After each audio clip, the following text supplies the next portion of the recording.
తెలంగాణలో కాంగ్రెస్ ప్రభుత్వం అధికారంలోకి వచ్చి 11 నెలలు కావస్తుంది.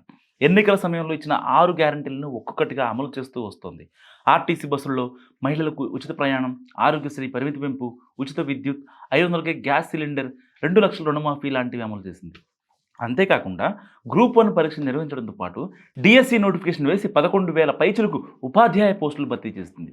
కాంగ్రెస్ ప్రభుత్వం ఇప్పటి వరకు 50,000 ఉద్యోగాలు భర్తీ చేశామని చెప్తోంది. ఇదంతా బాగానే ఉన్నా అమలవుతున్న పథకాలను ప్రచారం చేయడంలో విఫలమవుతుందనే చర్చ కాంగ్రెస్ వర్గాలలో జరుగుతుంది. గత బీఆర్ఎస్ 10 ఏండ్ల పాలనలో అమలు చేసిన పథకాలను ప్రచారం చేయడంతో పాటు పెద్ద ఎత్తున సంబరాలు జరుపుకున్నారు బీఆర్ఎస్ పార్టీ నేతలు.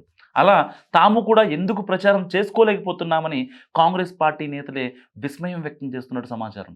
ప్రతిపక్ష బీఆర్ఎస్, బీజేపీ పార్టీలు కాంగ్రెస్ ప్రభుత్వం అమలు చేస్తున్న పథకాలపై సోషల్ మీడియా వేదికగాను బహిరంగంగా విమర్శల దండయాత్ర చేస్తున్నా కూడా కాంగ్రెస్లో బడా నేతలు మాకెందుకులే మమ్మల్ని కాదు కదా అన్నట్టు సైలెంట్గా ఉంటూ వస్తున్నారు. ప్రధానంగా కేటీఆర్, హరీష్ రావు సోషల్ మీడియాలో వేదికగా విమర్శలు చేస్తూ కాంగ్రెస్ని ఉక్కిరిబిక్కిరి చేస్తున్నా ప్రభుత్వంలోని పెద్దలెవరూ వాళ్ళని ధీటుగా ఎదుర్కోలేకపోతున్నారనే ప్రచారం కూడా జరుగుతుంది.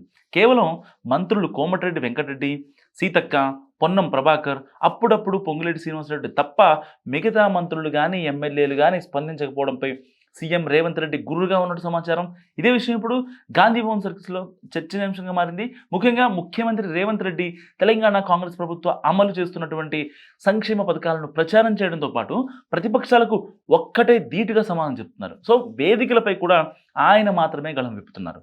విమర్శలకు ప్రతి విమర్శలు చేస్తున్నారు. అయితే రేవంత్ సర్కార్ ప్రతిష్టాత్మకంగా చేపట్టిన కులగణనకు సంబంధించి ప్రతిపక్షాలు పనిగట్టుకుని దుష్ప్రచారం చేస్తున్నప్పటికీ ఇటు పార్టీ పరంగా వారిని ధీటుగా ఎదుర్కోలేకపోతున్నారనే విమర్శలు వినిపిస్తున్నాయి. సో పీసీసీ అధ్యక్షుడు మహేష్ కుమార్ గౌడ్ కూడా సమర్థవంతమైన విధంగా కౌంటర్ ఇవ్వడం లేదని జరుగుతుంది.